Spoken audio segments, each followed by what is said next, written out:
In this module, we're going to work together to find the perfect place for you to get started on this journey to heal your anxiety and to create the life you have always wanted. Now, to find that perfect place, we need to know whether your anxiety is showing up on the inside in your thoughts and feelings, or does it show up on the outside in physical symptoms? Now, you may already know the answer because we've talked about it, but if you're not sure, don't worry. I have two ways we can find out. The first is to fill out the checklist of your anxiety symptoms we've provided here for you. Just go down that checklist, check off anything that applies to you. When you're done, use the key to what the numbers mean to find out whether your anxiety is physical or mental. Easy peasy. But if a checklist isn't for you, another way to find out how anxiety is showing up is for you to listen. And I mean really listen to your body and your mind. And the best way I know to do that is this simple technique that I've created.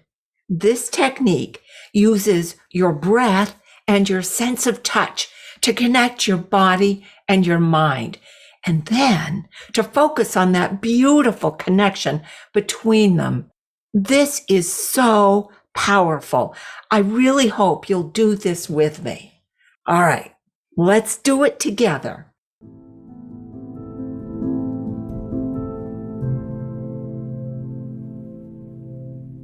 Begin by settling comfortably wherever you are. Just settle in and close your eyes. Now, put your hand over your heart and pause a moment. Feel the warmth of your hand as it rests over your heart. Feel the connection, hand to heart.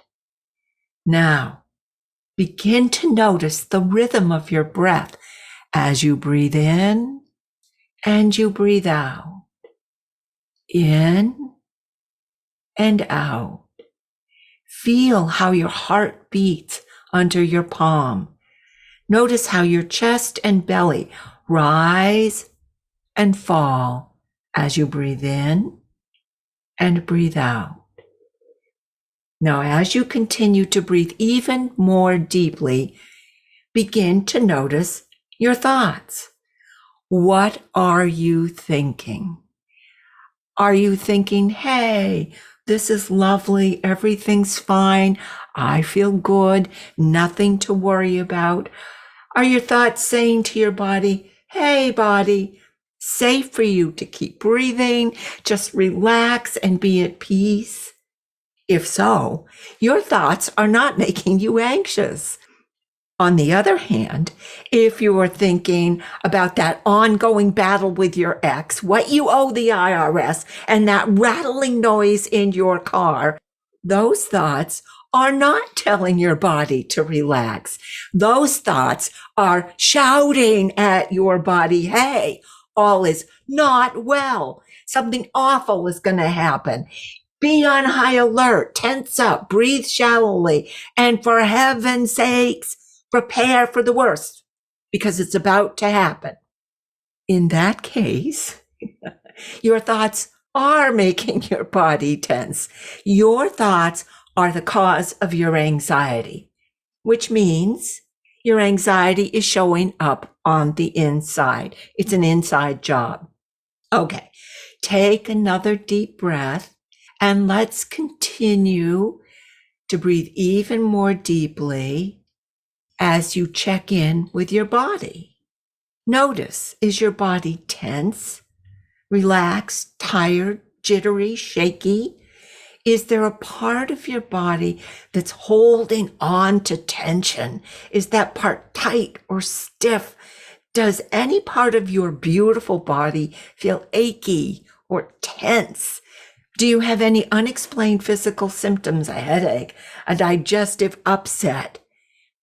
If your body is tense or sore, or you're suffering with those unexplained aches and pains, chances are your anxiety is showing up on the outside. It's physical.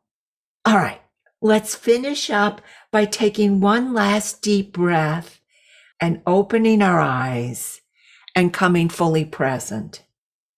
Hopefully at this point, you have a better or clear idea of how your anxiety is showing up for you. But here's the truth. If you're not sure which one is the right answer, or if you're like me, you realized your anxiety's on the inside and the outside, my suggestion is just focus on what's giving you the most trouble. If you have chronic unexplained headaches, start by working with the outside. If your thoughts are making you afraid to speak up for yourself, focus on your thoughts and the inside. All right, so now we have a clearer idea of how your anxiety is showing up. We have a really important clue about the very best way for you to start this healing process. And hang on, because I think this may surprise you.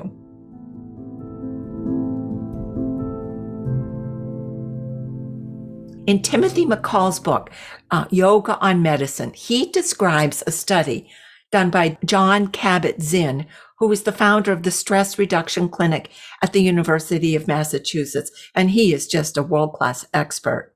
Kabat-Zinn says that, and I quote, patients whose anxiety manifested mainly in mental symptoms like constant worrying tended to find hatha yoga or physical activity preferable to mindfulness meditation, whereas those whose symptoms of anxiety tended to manifest mainly in the body preferred the less body-oriented meditation. As Jon Kabat-Zinn says, people need different doors to come into the room, so to speak, of self-awareness and self-knowing. Some people just can't go through the mind door. They get the body door instantly. For others, the opposite is true. So what does that mean for us? Couple of things. First of all, there's more than one way to heal anxiety. We can use physical tools like yoga, acupressure, massage, dancing, breathing, laughing. We can also use mental techniques like affirmations, reframing, meditation. So we have lots and lots of choices. The question becomes, what's going to work best for you? And that's what we're here about. We're here for you.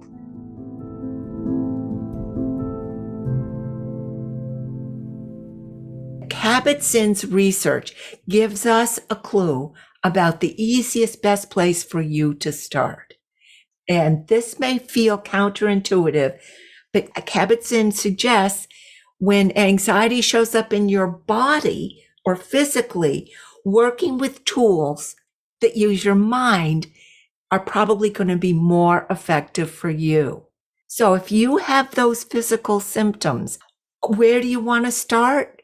You start by working with your mind. And I have 10 tools right now that you can use to shift your mind, to shift your focus, and to begin your work. And we're going to start right now. Here are 10. Number 1, tell your story differently. Change that story you've been telling yourself, the story of regret and fear and disaster, and start telling your story as if you're the hero or the heroine or the shero of your story, because that's who you are.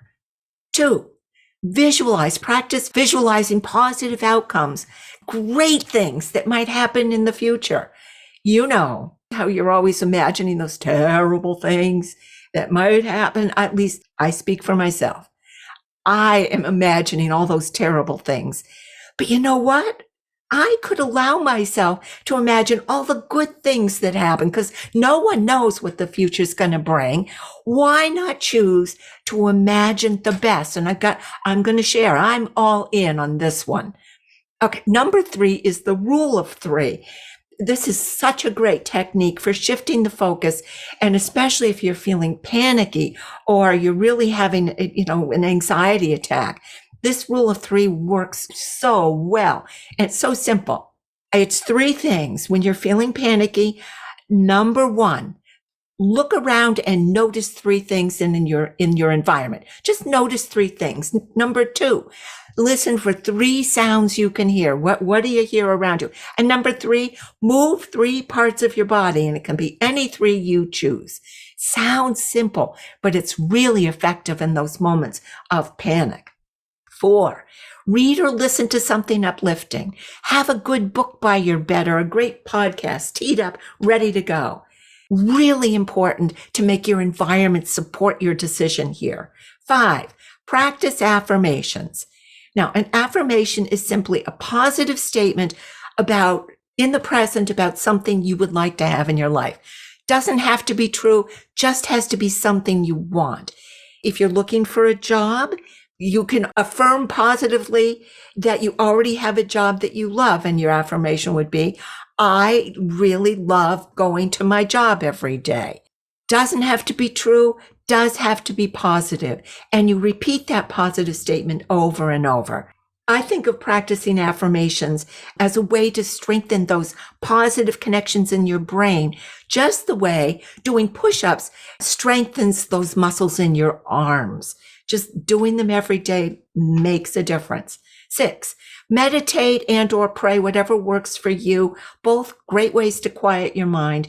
Just do whatever works for you to bring a stillness to your mind. 7, listen to some great music. Make a playlist, put the earbuds in, and let the music take you away. 8 is connect with others. Pick up a phone, write the email, text, get together in person. Doesn't matter how you reach out, how you connect. It just matters that you do. And let me add, so important, if you need help, ask. At the same time, don't forget that you have gifts to give, and giving is just as important, maybe more important than receiving. So connect. Number 9, play a brain game. Do a crossword puzzle or a jumble or a Sudoku. Do something to make your mind play. 10, let go. Imagine putting your fears into a silver balloon or yellow balloon, a balloon, and just letting that balloon go, and watch that balloon and your worries drift off into the sky. Or be like Scarlett O'Hara. Remember Scarlett's final speech in Gone with the Wind? She says, I'll think about that tomorrow. Great advice. Just say to yourself, I'm going to put my worries away for the day, pack them away. I'll take them out tomorrow if I choose. And then tomorrow, guess what? Put them off till the next day, and so on. All right. Those are 10 great ways to change your thinking. But if your anxiety is showing up in your thoughts and your emotions on the inside, I recommend that you consider starting with a more physical approach. And we're starting right now. So if your thoughts and emotions are causing your anxiety, I'm going to go through this list. You start thinking about what you're going to do right now to start making a change. Let me just say, before you start any kind of physical activity, check in with your healthcare provider. We want to make sure this is the best for you. All right, 10 ways to get moving, get your body in motion. 1, breathe. Just breathe. Focus on taking deep belly breaths. Let the air flow into your belly. Let your shoulders relax and soften, and let your body be at ease. 2, go for a walk or a jog or a hike. Getting outdoors, even for a few minutes a day, can make it feel better in general. And getting your body in that kind of motion eases anxiety. 3, do what you love. This is not you have to do something horrible that you hate. Go for a swim, a bike ride, go skiing, rowboat, golf, surf, whatever you love, do it. 4, I want to continue in that vein. Play like you're a kid again. Go fly a kite, play basketball, baseball, jump rope. Whatever you love to do as a kid, do it again. 5, move gently. Practice yoga, tai chi, do some gentle stretchings. You do not have to run a marathon or climb a mountain to calm your fears. You just need to get your body moving. 6, make it fun. Dance, laugh, sing out loud. Again, you don't have to take a class or do something hard or serious to get your body in motion. And if you can make it fun, you're more likely to keep showing up. And that's the magic. 7, of course, I just said you don't have to go to a class. If you love going to your Zumba class or your cross training class or your Pilates or your Peloton, go to the class. Do what you enjoy.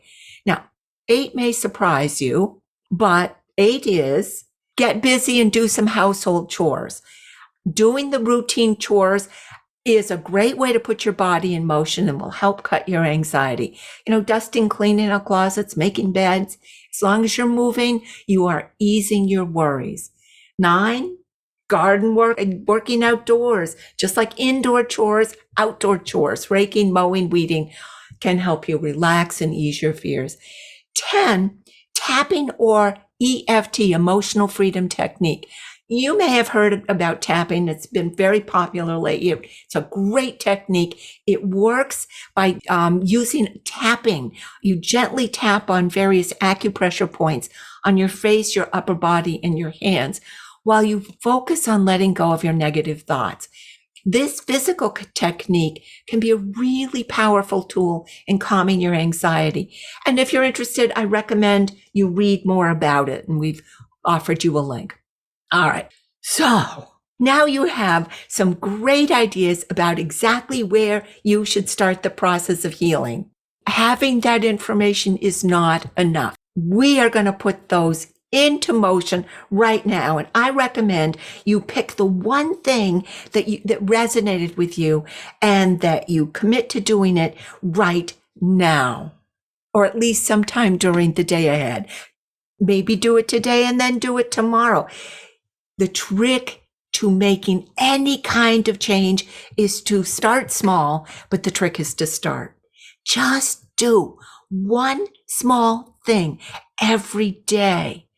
Be consistent, be persistent, be insistent, and you will be on your way to making a great, healthy change. And be proud of yourself for taking this moment to make that change, for stepping out and moving towards that calm, joyful life you've always wanted, because you know what? You deserve it. So that's a wrap for today. In the next module, I am looking forward to sharing my very favorite tool for getting to know exactly when, where, how, and why anxiety shows up in your life.